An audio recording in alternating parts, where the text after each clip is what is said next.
সমগ্র বরাক উপত্যকা সহ বিভিন্ন এলাকার গুরুত্বপূর্ণ খবরের মধ্যে স্বাগতম। আজ হলো 5 জুন 21 জ্যৈষ্ঠ শুক্রবার। আজকের প্রথম খবরটি হলো প্রচণ্ড গরমে হাহাকার পরিস্থিতি রাজ্যে। তবে একদিকে প্রচণ্ড গরম এবং অন্যদিকে প্রচণ্ড বৃষ্টির হাই অ্যালার্ট জারি। রাজ্যের বেশ কয়েকটি জেলায় প্রচণ্ড গরম এবং বেশ কয়েকটি জেলায় ভারী বৃষ্টিপাতের সম্ভাবনা রয়েছে বলে আবহাওয়া দফতর থেকে জানানো হয়েছে। রাজ্যের বিভিন্ন জেলায় আগামী 6 জুন থাকবে ভারী বৃষ্টিপাত সঙ্গে বজ্রপাত। তবে এরই সঙ্গে রয়েছে রাজ্যের অনেক জেলায় প্রচণ্ড গরম। আগামী 6 জুন থাকবে ভারী বৃষ্টিপাত বঙ্গাইগাঁও, বরপেটা, দরং, শোনিতপুর, বিশ্বনাথ, নোয়াগাঁও, গোলাঘাট। রাজ্যের এরকম কয়েকটি জেলায় থাকবে ভারী বৃষ্টিপাত এবং বজ্রপাতের সম্ভাবনা এবং সঙ্গে থাকবে রাজ্যের অনেক জেলায় প্রচণ্ড গরম। হাহাকার পরিস্থিতি হয়ে পড়েছে এ প্রচণ্ড গরমের জেরে। সাধারণ জনগণের জনজীবন অনেক সংকটের মধ্যে পড়েছে এ প্রচণ্ড গরমের কারণে। রাজ্যের বিভিন্ন এলাকায় হাহাকার পরিস্থিতি। এর আকস্মিক গরমের কারণে অনেক অঘটন জনমতে আতঙ্কের সৃষ্টি হয়েছে। বরাক উপত্যকা সহ অসমের বিভিন্ন জেলায় একই পরিস্থিতি। তবে অসমের কিছু জেলায় ভারী বৃষ্টিপাতের সঙ্গে প্রচণ্ড বজ্রপাতেরও সম্ভাবনা এবং কিছু জেলায় প্রচণ্ড গরমেরও পূর্বাভাস।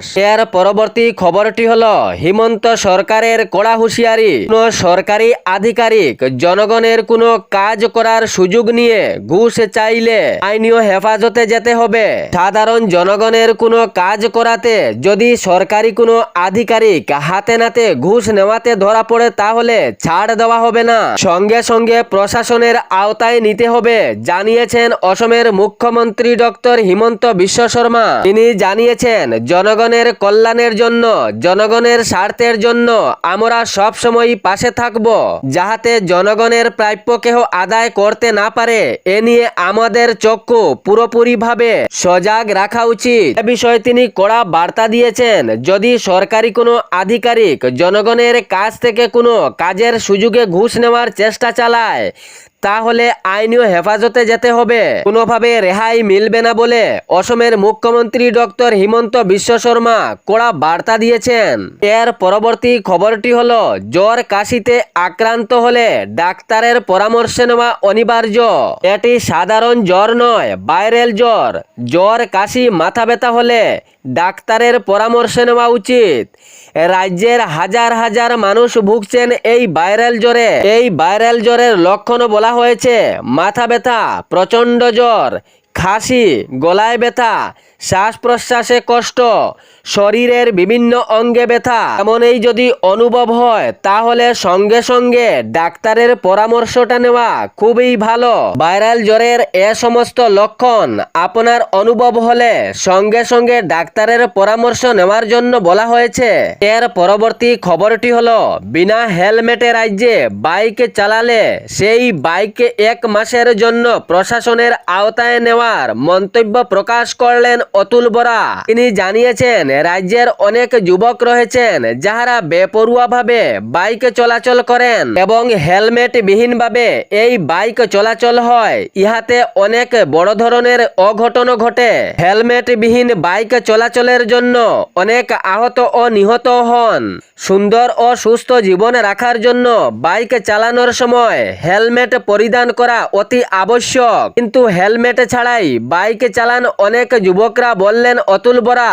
ইহাতে অনেক মায়ের কুল খালি হয়, অনেক পরিবার ধ্বংস হয়ে যায়। হেলমেট পরিধান না করে বাইক চালালে জরিমানা নেওয়া হয় বটে, কিন্তু তিনি এই আইন আরো শক্ত করার জন্য সেই বাইককে 1 মাসের জন্য প্রশাসনের আওতায় রাখারও পরামর্শ দেন। এর পরবর্তী খবরটি হলো সব যোগ্য হিতাধিকারীদের সরকারি প্রকল্প দেওয়া আমাদের কাজ রয়েছে, জানিয়েছেন অসমের মুখ্যমন্ত্রী ডক্টর হিমন্ত বিশ্ব শর্মা। অরুণোদয় প্রকল্প সহ আরও সরকারি বিভিন্ন প্রকল্প রয়েছে, ইহা শীঘ্রই দেওয়ার প্রস্তুতি। তবে কিছু নতুন পদ্ধতিতে দেওয়া হবে সরকারি প্রকল্পের টাকা। এ পদক্ষেপে রাজ্য সরকার শীঘ্রই এগুলোর কাজ শুরু হবে, কেহ বাদ পড়বেন না, জানিয়েছেন হিমন্ত সরকার। এ রাজ্যে যাহারা যোগ্য হিতাধিকারী রয়েছেন কেহ বাদ পড়বেন না। সব জনেরই নথিপত্র যাচাই করে তাহাদেরকে সরকারি প্রকল্পের আওতায় অন্তর্ভুক্ত করা হবে। বিশেষ করে সরকারি প্রকল্পের মধ্যে মহিলাদের জন্য অরুণোদয় প্রকল্প একটি সম্মানজনক প্রকল্প। এই প্রকল্পের দিকে আমাদের আরো লক্ষ্য রয়েছে। অরুণোদয় প্রকল্পের যাহারা যোগ্য হিতাধিকারী রয়েছেন কেহ বাদ পড়বেন না। সব যোগ্য হিতাধিকারীকে যাচাই করে অরুণোদয় প্রকল্পের আওতায় আনা হবে, জানিয়েছেন মুখ্যমন্ত্রী। এর পরবর্তী খবরটি হলো, রাজ্যে বাড়তে চলেছে বিদ্যুতের মাশুল, চাপে রয়েছেন সাধারণ জনগণ। এবার পেট্রোল, ডিজেল, রান্নার গ্যাসের পর বিদ্যুতের দাম বাড়ার পথে। রাজ্যে বিদ্যুতের মাশুল বৃদ্ধি করেছে এপিডিসিএল। প্রতি ইউনিট বিদ্যুতে 16 থেকে 28 পয়সা পর্যন্ত মাশুল বৃদ্ধির সিদ্ধান্ত। বিদ্যুতের মাশুল বৃদ্ধির অনুমোদন প্রদান করেছে বিদ্যুৎ নিয়ামক আয়োগ। এপিডিসিএল এর পক্ষ থেকে একটি তালিকাও প্রস্তুত করা হয়েছে। আগামী কয়েক মাসে ধাপে ধাপে বাড়তে পারে বিদ্যুতের বিল। বিদ্যুতের এই মাশুল বৃদ্ধির অনুমোদন দিয়েছে বিদ্যুৎ নিয়ামক কমিশন।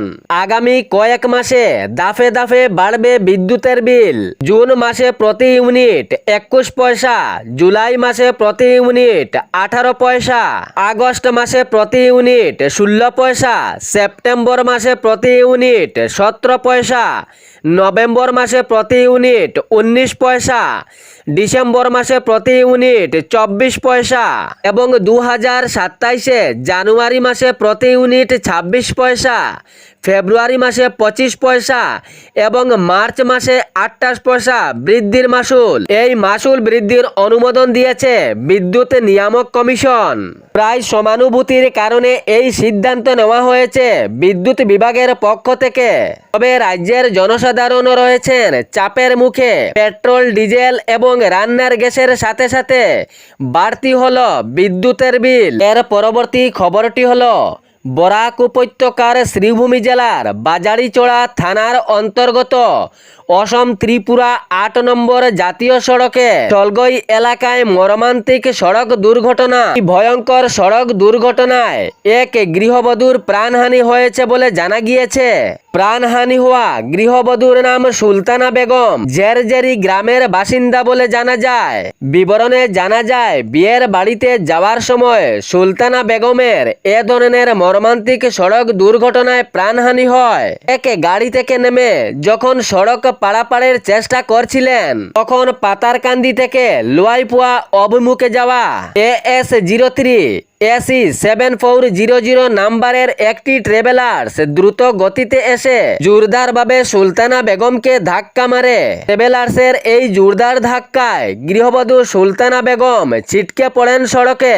তবে সঙ্গে সঙ্গে উদ্ধার করে সেখান থেকে হাসপাতালে দ্রুত গতিতে নিয়ে যাওয়া হয়। কিন্তু গৃহবধূ সুলতানা বেগমের আর শেষ রক্ষা হলো না। তবে স্থানীয় সূত্রে জানা যায়, বেপরোয়া গাড়ি চলাচলের জন্য এ ধরনের অঘটন ঘটে। এ ছিল বরাক উপত্যকা সহ বিভিন্ন এলাকার গুরুত্বপূর্ণ খবর।